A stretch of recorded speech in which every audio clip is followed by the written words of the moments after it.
Now at 6 o'clock, we are tracking storms in our area, and that is why our team of meteorologists issued a WRAL weather alert day. Good evening, I'm Chris Lovingood. I want to show you this video right now. You're looking live in downtown Chapel Hill. The rain clearly coming down there and even covering on the lens. Again, we've got live team coverage, keeping an eye on the radar and the roads. But let's start with meteorologist Anthony Baglione. Anthony, you were just talking to me off camera about that thunderstorm warning. Yeah, we certainly have been seeing a pretty busy afternoon with this same line that's continuing to push to the south right now. We have one severe thunderstorm warning to talk about. This does include portions of Wake County. It's just on the edge there of the city of Raleigh, and I do think it's going to go just to the south here of the heart of downtown. A lot of lightning, though, with this one, and it's continuing. You kind of see that bowing fashion to it, pushing towards Smithfield and Dunn pretty shortly here. It's moving to the southeast at about 35 miles an hour. If we put a current track on there, we're talking Angier at about 6:11, Cape Fear 6:17 p.m. We're talking places like Lillington 6:21 and Shawtown at about 6:22 p.m. So if you're in the path of this storm, we could be talking about 60-mile-per-hour wind gusts, maybe some very small hail. It has been a potent storm system, so just make sure to keep that in mind as you're headed out this evening. Give it a little bit of time to pass on through. We do have that level 1 storm risk for most of the triangle, and it goes up to about a level 2 to the north of the triangle there. And we will continue to watch some of these showers and storms pushing to the south. I know we have several fireworks displays going on tonight. I think a lot of this is going to be down to the south by the time those displays start, but of course we'll be tracking that pretty closely. And then through tonight into early tomorrow morning, we should be looking pretty good, Chris, but we'll be talking about here the big time heat tomorrow and another chance of storms. I'll show you that here in just a few minutes. Looks very active. All right, we'll check in with you in just a bit, Anthony. So we've shown you from the radar what's going on, but now we want to show you from a first-person perspective. We've got WRAL's Carly Haynes, and she is in the WRAL Storm Tracker. So, Carly, show us a little bit from your camera. What are you seeing? Yeah, absolutely, Chris. We are heading towards Apex. We're south on Highway 1 right now. You could feel that moisture just increase throughout the day, and now it is pelting down hard. We want to give you a look at what we're seeing on the roads right now as we're driving south from Raleigh. What was a little bit of drizzling on our windshield, rain is now pelting down. Visibility is low. We're seeing lots of lightning and thunder with that lightning following closely behind it. People putting their hazards on, pulling over on the road. I don't know, you just saw that lightning strike right there. So if you find yourself here and you can't stay home, make sure you are keeping a greater distance between you and the cars in front of you, as well as reducing your speed. Chris? We know you'll stay safe out on the road there, Carly. Thank you. And folks, with weather risks, you'll want to be sure to have the WRAL weather app at the ready. It's free to download, and we will alert you to any weather threats in your area. You can find it in the App Store. North Carolina's new abortion restrictions went into effect at midnight. Abortions are legal up to 12 weeks with some exceptions after that. The new law now requires 3 in-person visits. Now, prior to this law, women could make that first consultation virtually. That's no longer the case. They have to appear in person. Then you have to wait 72 hours before the second visit when the procedure will take place. The law also adds a third visit, asking women to return a week later. Now, anti-abortion protesters already want more. They want that as abortion clinics try and adapt to the change. Here's WRAL's Eric Miller. Outside the Raleigh abortion provider, a preferred women's health center, the new law has done little to change an old scene. Pro and anti-abortion groups still lining Jones Sausage Road, showing their support or praying for change. I came out this morning just to pray, simply to pray this morning. Elizabeth Harris is with Sidewalk Advocates for Life, an anti-abortion group. Saturday, she feels like North Carolina is headed in the right direction. I absolutely do. I think we're headed in the right direction. I think that and babies will be saved, which is the goal, but also more women and families are going to be served through this bill. Just across the street, pro-abortion groups urging women pulling in the parking lot to keep going. This group declining to go on camera, saying only that abortion is health care. This back and forth comes as abortion providers are figuring out how to adapt to North Carolina's new law. That law bans most abortions after 12 weeks, and among other things, women are now required to have in-person counseling before the procedure, something that presents a major obstacle for most patients at a preferred women's health center who are coming from out of state. It's an incredible burden. It is going to keep people from getting the abortion care that they need because they're not going to be able to logistically handle 2 trips. Kala Hales is the health center's executive director. She says the new law has forced her clinics to increase staffing, do and redo paperwork, and is taking an emotional toll on patients and staff. SB 20 as a whole is going to keep patients from seeking abortion care, and folks are going to have to remain pregnant. Back outside, for these protesters, that's a battle won in a war that for both sides is far from over. In Raleigh, Eric Miller, WRAL News. And to get you more on this, we did reach out to all the abortion providers in the Triangle. All declined to comment today, saying they were either too busy or it would have to wait until after the July 4th holiday. We have all the changes now in effect on our website. If you want to look at that, WRAL.com. You can also watch On the Record right here on WRAL tonight at 7 for a deeper dive on this. Let's get to this now. New tonight, we are hearing from a witness who says he saw a crack in a Carowinds roller coaster, and that is now shut down tonight. This is video from Jeremy Wagner, and look here. He was recording the Fury 325 ride. If you look closely, it appears to show a crack at the top of a steel pole. As riders come around the corner, the crack appears to expand and then contract. We'll play it again so you can see this. Wagner says he reported this to the park before leaving and also called the Charlotte Fire Department afterward. They called him back in 10 minutes to say the ride was shut down. But before that, he said he felt like there was low urgency among the staff he talked to. And he said, well, I can't see anything. And I said, you don't see that crack because you can literally see it go all the way around the whole thing. And he said, well, I told her, I said, you need to shut this ride down. The he was referring to was a parking attendant. Carowinds released a statement about this. The park said, quote, the park's maintenance team is conducting a thorough inspection and the ride will remain closed until repairs have been completed. Safety is our top priority and we appreciate the patience and understanding of our valued guests during this process. As part of our comprehensive safety protocols, all rides, including Fury 325, undergo daily inspections to ensure their proper functioning and structural integrity. Now, Fury 325 first opened in March of 2015, if you didn't know. It quickly gained popularity for its record-breaking features. It's 325 feet high, making it one of the tallest roller coasters in the world. It reaches a top speed of 95 miles per hour. It has an 81-degree drop, high-speed turns, and a series of ups and downs. Fury 325 was named the best steel coaster by the Golden Ticket Awards in 2016 and 2017, and we have reached out to Carowinds to see if we can get a copy of any inspections that were made. A 71-year-old man is dead, and Wake County authorities have someone under the age of 18 in custody, accused of murder. Deputies found Jerry Hicks dead at his home on Old Mill Burney Road on Wednesday. We don't know exactly how Hicks has died. We've asked that, but authorities say they do not believe he was shot. Authorities filed a juvenile petition for murder against a minor whose name has not been released. Durham police are investigating a crash that killed a Chapel Hill man last night. This happened near the intersection of NC 54 Highway and NC Highway 751. Police say around 8:45, a car was making a left turn onto 751. That's when it was struck on the passenger side by a Jeep Wrangler headed west. The car's driver was not hurt, but the passenger, 21-year-old George Leander Hill Jr., died. The Jeep's driver had minor injuries. Starting today, if you own a dangerous wild animal as a pet in Raleigh, you have to register it with the city and pay a fee. There's a ban right now on owning new wild animals as pets in the city of Raleigh. That went into effect September of last year after a zebra cobra escaped from its enclosure at home. People who had wild animals before the ban are allowed to keep them, so the ordinance applies to them. Bus fares in Fayetteville are returning after a 3-year pause. Coming up, where you can go to get your pass. We'll talk about that. And this, officials in North Carolina are working to make you safer upon your next trip to the beach. Coming up, which beach is now staffed with lifeguards and the other areas that have them too.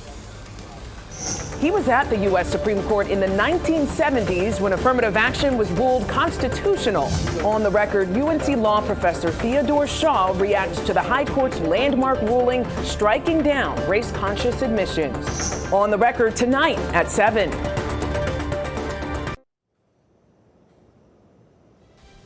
Getting you a live look right now in the WRAL Storm Tracker. We've got reporter Carly Haynes in there right now as the rain is really coming down. Currently, they're southwest of Apex. She's going to be on the roads there as meteorologist Anthony Baglione is tracking that severe weather that we have here in our area. So please keep watching. The Fayetteville bus system, FAST, is once again requiring riders to pay fares. You can buy passes now. FAST stopped requiring tickets in 2020 because of the pandemic. You can buy passes at the Transit Center on Franklin Street, but make sure you have those ahead of time as operators can't make change. City employees can still ride free by showing their badge. A one-stop shop for Raleigh's best food trucks, personal chefs, and food in general was available today. The Taste of Raleigh provided that and more. The people who showed up got to try out food in one booth and then move to the next. This is the biggest outdoor tasting event in the city, and it was the second year it was held. I hope they leave full. I hope they leave satisfied. I hope they leave having had a lot of fun. This really is an event that we put together for families.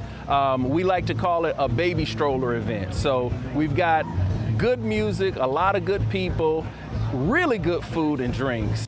Try a little bit of this, a little bit of that. A portion of the money spent goes to a fund that helps pay for children's lunches in public schools.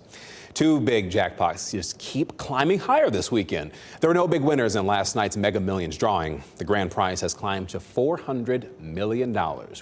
That's worth $205 million if you take the cash option. The next drawing is Tuesday right here in WRAL. Meanwhile, tonight's Powerball jackpot is worth $493 million, amounting to about $255 million in cash.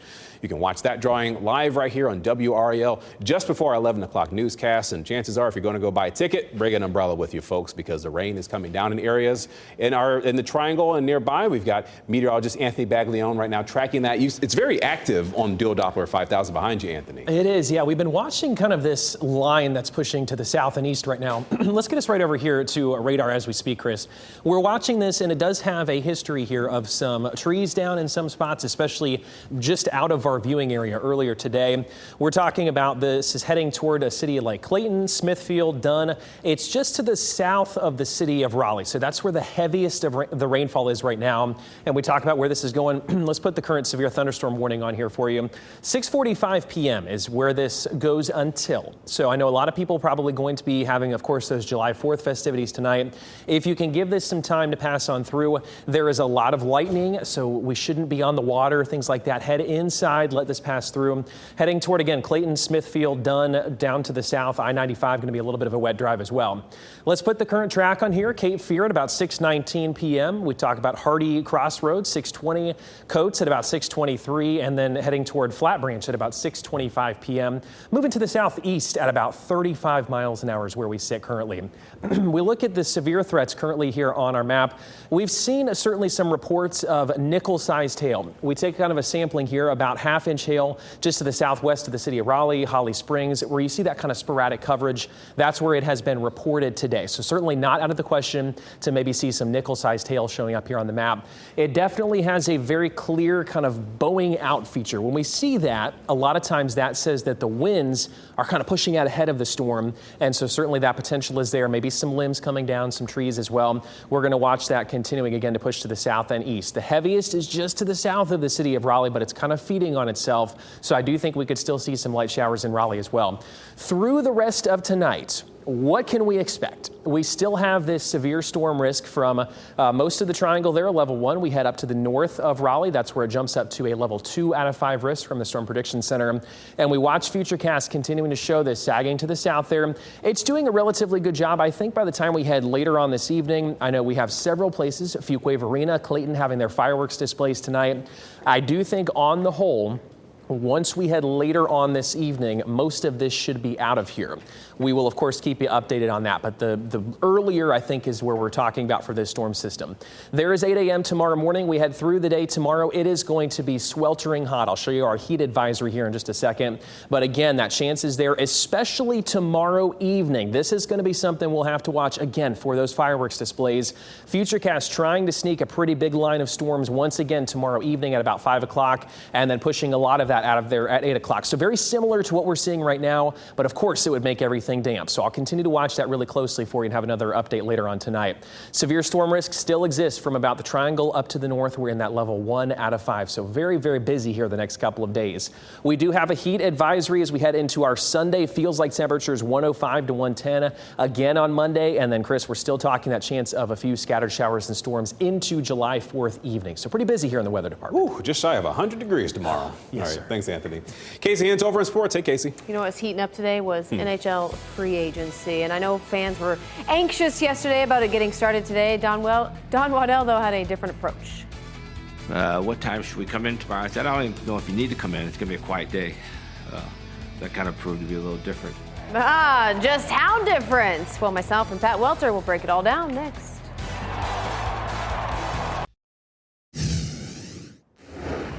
Carolina Hurricanes general manager Don Waddell says his job is to make sure they get better. And with the additions today, that put this team in a much different spot. But it all started with first taking care of their own. Jesper Fast officially signing a 2-year, $4 million extension. He's the quietest player on the ice, but boy, his game speaks volumes. Of course, he's on that shutdown line with Jordan Staal and Jordan Martinook. Good to get him locked up. Now, that was just the start of the team-friendly deals for Don Waddell. The Canes swiping right on both their tenders, if you know what I mean. If it ain't broke, don't fix it, right? Antti Ranta returning to Raleigh on a 1-year deal worth $1.5 million. Father Finn had a .91 save percentage, going 19-3-3. Now, it's a pay cut for the 34-year-old, but it's the right fit and the right price for a guy who's not expected to start more than 30 games in the regular season. Of course, when he's healthy, he's a reliable option in between the pipes. Step 2 is bringing back Freddie Anderson on a 2-year deal at $3.4 million. Anderson, who has also battled injuries, proved in the playoffs that when healthy, he can be the guy. Now, Pyotr Kochetkov also still expected to be in the mix. I say it's a good move all the way around. Now, the Canes also had nearly $24 million of cap space to work with to go out and make a few splashes, and they did. And that's where Pat Welter comes in, who joins us live from PNC Arena. Pat. Casey, the Canes have a philosophy: don't mortgage the future to win now. But the beauty of what they did today, they didn't have to give anything up. And to quote Don Waddell here, cap space is like gold. Waddell and the Canes entering free agency here with about $24 million in cap space, as you just mentioned. They use it to land the biggest name on the free agent market in defenseman Dmitry Orlov. Waddell said he thought Orlov really fit well with Rod Brindamore's system. They also get some goals and some grit in Toronto forward Michael Bunting, not to mention all the team-friendly deals with the free agents from their own team that they signed. When you make the playoffs 5 straight years, those conversations you start to have with agents and teams, well, they strike a different tone. Things have changed here. We used to chase players, have to overpay players, and, we've become a destination place. And we're getting those calls first, as some teams are, and it's nice to be in that position to have an opportunity to make your team better. And I've always said my job as a general manager is to make our team better if we can. And we felt the additions today certainly put us in a different spot moving forward. Waddell said he believes the Tony DeAngelo deal with Philly will also go through eventually. It's just held up by the collective bargaining agreement. He also said they've had some great discussions with Sebastian Aho's agent at the draft. He expects those to pick back up here in the next couple of days, Casey. Awesome. Thank you so much, Pat. Well, already one of the best defenses in the league last season. And as the saying goes, the rich get richer if no other moves are made on the back end. Check out these potential pairings, plus the addition of DeAngelo, as Pat mentioned, and some discount depth in Dylan Coughlin. That's what makes this team a goalie-friendly system here, Chris. But boy, already a big day in free agency, and there's still a couple moves out there they can make. But I'd say the Canes did pretty good here on day one. A lot of people excited for the final lineup. All right, thanks, Casey, and thank you for joining us here tonight. Make sure to catch our newscast on Fox 50 at 10 o'clock. We'll see you there.